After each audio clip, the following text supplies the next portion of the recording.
sekarang pusing mesti ngapain, mesti kemana. Hai semua, selamat datang di YouTube channel aku. Buat kamu yang belum pernah nonton videoku sama sekali, kenalin, nama aku Yuli. Dan sekarang ini aku salah satu pemegang Working Holiday Visa yang ada di Forbes. Nah, buat temen-temen yang mungkin udah pada follow Instagram aku, udah tau lah ya kenapa aku stay di Forbes.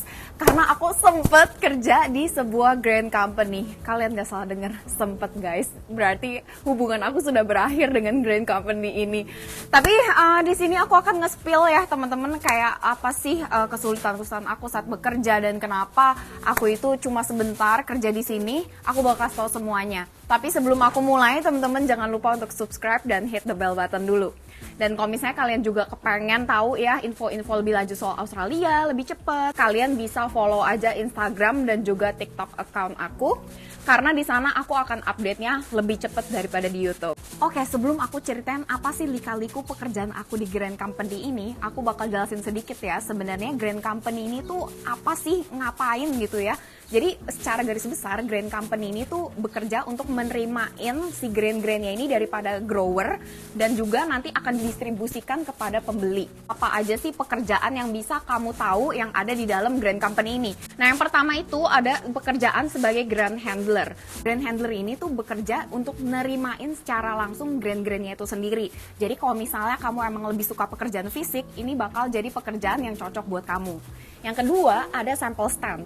Sample stand ini tuh dia emang yang akan ngecekin si grandnya itu layak apa enggak untuk diterima di Grand Company ini. Yang ketiga adalah weighbridge operator. Ini adalah pekerjaan yang aku lakuin. Dan basically kerjanya adalah nimbang berat si grand itu sendiri beserta truk-truknya. Dan kamu juga harus masukin beratnya itu ke dalam sistem. Jadi kayak kita berhubungan juga tuh dengan komputer. Mungkin kalau misalnya aku jelasin kayak gini kedengerannya nggak gimana susah banget lah ya kerjaannya. Karena emang sebenarnya bisa dibilang pekerjaan di Grand Company ini tuh banyak diminati sama teman-teman WHV lainnya. Dari dulu tuh udah terkenal, katanya kerjanya ya bisa dibilang nggak sesusah itu, tapi uangnya lumayan banyak. Tapi jangan seneng dulu guys, karena di sini aku bakal kasih tahu apa sih tantangan yang terjadi dan aku alamin. Yang pertama, bahasa Inggrisnya itu mesti lumayan oke. Karena seperti yang kita tahu ya, teman-teman WHV juga banyak yang khawatir gitu soal bahasa Inggris. Karena emang kalau di Grand Company ini kita bakal ngomong langsung sama orang-orang Aussie-nya. Dan kebanyakan karena ngomongnya itu sama orang Aussie yang di area pedesaan, jadi menurut aku itu lebih susah lagi. Karena kayak orang Aussie yang di kota aja itu udah agak susah, gimana yang di pedalaman gitu loh. Apalagi para supir-supir truk yang biasanya aku itu ngomong langsung sama mereka itu bahasanya gahol abis. Jadi aku tuh kadang-kadang tuh lumayan kayak mesti sorry gitu. Tantangan kedua, jamnya itu tuh nggak menentu. Jadi kalau misalnya kalian lihat juga ya di Instagram aku udah pernah nge-spill kayak misalnya hujan dikit tiba-tiba kita nggak bisa masuk kerja atau kita harus cepet-cepet pulang, yaitu termasuk seperti itu. Karena basically tuh kalau misalnya emang kita itu kerja di Grand, itu nggak boleh sampai Grandnya kena hujan. Jadi kalau misalnya hujan emang buru-buru harus pulang. Selain itu kita juga harus standby tuh liatin HP terus, apakah hari itu masuk kerja, besoknya enggak, kayak gitu-gitu. Jadi emang bener-bener jam kerjanya itu nggak menentu, bergantung sama cuacanya. Yang ketiga adalah buat kalian yang kulitnya itu sensitif. Kalian bisa tiba-tiba alergi ya. Karena temen aku juga ada tuh yang kerja sebagai grand handler, karena dia emang berhubungan langsung sama grandnya, itu sampai badannya tuh gatal-gatal dari dada sampai leher. Cuma mungkin sebenarnya nggak semua orang sih yang ngalamin itu, tapi kalau kamu emang punya kulit yang sensitif ya, kalian mungkin akan lebih oke kerjanya itu kayak aku ya, weighbridge operator, karena dimana aku tuh nggak berhubungan langsung sama si grandnya itu sendiri. Sekarang aku bakal ceritain lika-liku personalnya tentang aku ya, dan kenapa aku keluar lebih awal. Sebenarnya di sini tuh nggak ada salahin siapa-siapa, karena sebenarnya kalau kita kerja di dunia yang bisa dibilang tumbuh-tumbuhan kayak gini, kita tuh nggak bisa bergantung sama manusia. Karena ini tuh berhubungan sama kehendak Tuhan guys. Dimana emang kalau misalnya musim itu nggak bisa dikontrol sama manusia. Aku juga udah pernah ceritain soal masalah ini di video aku sebelumnya yang pas aku ngomongin soal citrus sorting.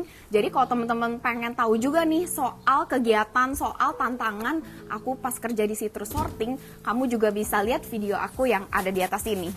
Jadi awalnya aku itu harusnya kerjanya tuh sekitar tanggal 23 Oktober. Tapi nggak tahu kenapa aku nggak ada informasi sama sekali kapan mulai pekerjaannya. Aku juga udah coba hubungin grand company-nya, udah email, udah coba hubungin manajernya, tapi nggak ada kabar sama sekali. Sampai akhirnya ketemulah aku nomor satu orang PIC-nya yang bisa aku kontak. Dan setelah aku nanyain sama dia, kabar-kabaran sama dia, barulah akhirnya dia kasih tahu kapan aku mulai kerjanya. Nah ini catatan juga ya buat teman-teman yang mungkin kepengen kerja di grand company atau di Australia juga secara spesifik, kalian itu juga harus aktif. Jadi teman-teman bisa nanyain tuh ke manajernya kapan sih waktu mulai kerjanya kalau kalian udah keterima tentunya ya. Ada juga lika-liku dari teman aku yang lain, ini karena mungkin mereka di area yang grandnya itu kurang bagus, mereka itu tiba-tiba langsung di-cancel kerjaannya dalam H-3. Jadi emang waktu itu musimnya lagi nggak bagus, terus udah terlanjur diterima, tapi mungkin emang nggak jalan gitu ya pas dilihat grandnya. Jadi ya udah gitu.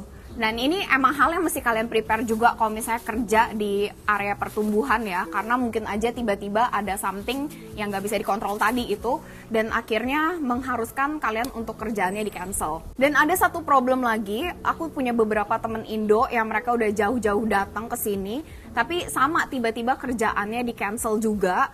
Karena orangnya udah terlalu banyak dan juga musimnya itu seperti yang dibilang tahun ini tuh musimnya lagi kurang oke, jadi mereka harus balik lagi. Jadi kurang lebih itulah lika-liku yang ada terjadi di sekitar aku. Cuma sebenarnya di sini ya balik lagi kita nggak bisa ngontrol kalau misalnya berhubungan dengan pekerjaan yang namanya tumbuh-tumbuhan. Karena emang yang ngontrol adalah Tuhan ya. Jadi musim-musimnya ini bener-bener kita nggak tahu sama sekali. Dan pas kemarin itu aku sempat ngobrol juga sama senior aku, dia emang ngomong ya emang tahun ini tuh musimnya tuh agak aneh gitu, lebih cepet.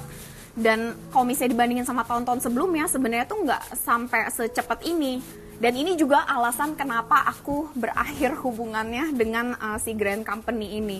Karena emang musimnya udah selesai lebih cepat, dan juga di sini weighbridge operatornya itu tuh lumayan ada banyak ya. Aku ada berempat dan dia juga ada full timer. Jadi ya pasti mereka itu lebih memprioritaskan full timer juga. Tapi tetap harus bersyukur ya, karena walaupun cuma sebentar aku tetap masih bisa dapat gaji, masih bisa nabung juga, walaupun ya aku pusing nih, sekarang pusing mesti ngapain, mesti kemana. Tapi aku bersyukur sih aku masih bisa tergabung dalam grand company ini. Karena kalau aku denger-denger juga ya, kalau misalnya kita sekali udah pernah keterima, kedepannya itu kalau kita mau lamar lagi akan lebih mudah.